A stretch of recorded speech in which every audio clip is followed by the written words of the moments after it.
فاطمہ زہرا ہمیں حیا سکھا رہی ہیں، بیوی زینب خواتین کو حیا سکھا رہی ہیں، مگر افسوس صد افسوس آج ہماری خواتین میں سے حیا ختم ہو رہا ہے۔ آج کیا دیکھ رہے ہیں؟ یوٹیوب ذرا کھول کے تو دیکھیے، شیعہ لڑکیاں نوحے کے بہانے آ کے اپنی ویڈیوز بنا رہی ہیں اور نامحرموں کے لیے رکھ رہی ہیں۔ کیا یہ حیا ہے؟ ارے یہ بے حیائی ہے، یہ شیطنت ہے۔ شیعہ خواتین آ کے مجلس کے بہانے سے اپنی ویڈیوز بنا رہی ہیں اور یوٹیوب پہ رکھ رہی ہیں۔ اگر تمہیں خواتین کے لیے نوحے بنانے ہیں، اگر تمہیں خواتین کے لیے مجلس پڑھنی ہے تو کسی ایسی جگہ پہ رکھو جہاں صرف خواتین دیکھ سکیں۔ ایسی جگہ پہ کیوں اپنی ویڈیوز رکھ رہی ہو، اپنے نوحے رکھ رہی ہو، اپنی مجالس رکھ رہی ہو جہاں خاتون بھی دیکھ رہی ہے، جہاں نامحرم مرد بھی دیکھ رہا ہے؟ تم وہی خاتون نہیں ہو کیا جو روتی نہیں ہو کیا کہ بیوی زینب تو وہ بیوی تھیں جو نانا کے روزے پہ بھی رات کو جاتی تھیں؟ کیوں؟ تاکہ بیوی زینب کی چادر پہ کسی نامحرم کی نظر نہ پڑے۔ اور تم اپنی شکل دکھاتی ہو، میک اپ کرتی ہو، ویڈیو کرتی ہو اور بے حیائی کا مظہر کرتی ہو اور امام کا نام لے کے بہانہ کرتی ہو کہ میں نوحہ پڑھ رہی ہوں۔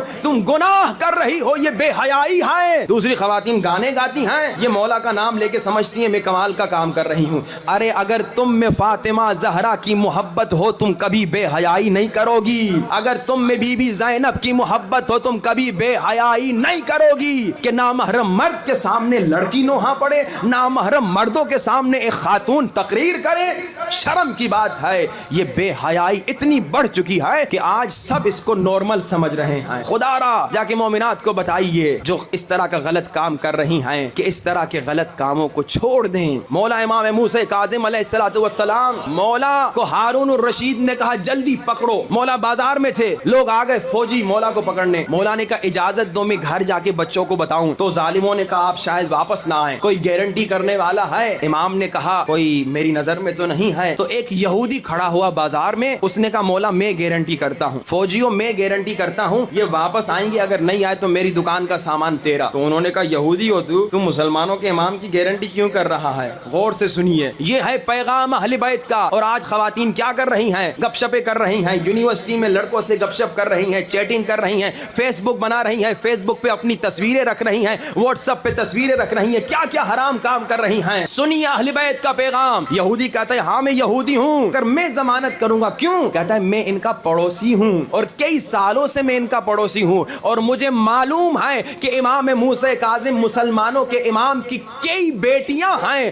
مگر اتنے سالوں میں ایک مرتبہ میں نے ان کی بیٹی کی کوئی آواز نہیں سنی۔ اور آج کیا ہے، ہماری بچیاں، ہماری خواتین بھائی بھائی بھابھی بھابھی کر کے گپے شپے لگاتے ہیں۔ یہ کون سا دین ہے؟ خدا را خود کو بدلو۔ آپ مصائب میں بڑا گریا کرتے ہیں نا، روتے ہیں، چیخ چیخ کے روتے ہیں کہ بی بی زینب کو بازاروں میں پھرایا گیا۔ بی بی بازاروں میں کیوں گئیں؟ کیا خود گئی تھی؟ نہیں، بی بی جہاں جا رہی تھی چیخ چیخ کے رو رو کے کہہ رہی تھی ایک چادر دے دو، ایک چادر دے دو۔ چادر ملتی تھی، بیبیاں چادر سر پہ ڈالتی تھیں، ظالم نیزوں سے چادریں اتارتے تھے، پیشانی سے خون جاری ہوتا تھا۔ اتنی قربانیاں بیبیوں نے دیں۔ بی بی زینب کی بھتیجی کتنی چھوٹی ہے، 3.5 برس کی سکینہ، وہ بھی قدم قدم پہ کہہ رہی تھی ہے کوئی مجھے چادر دینے والا، چادر دے دے۔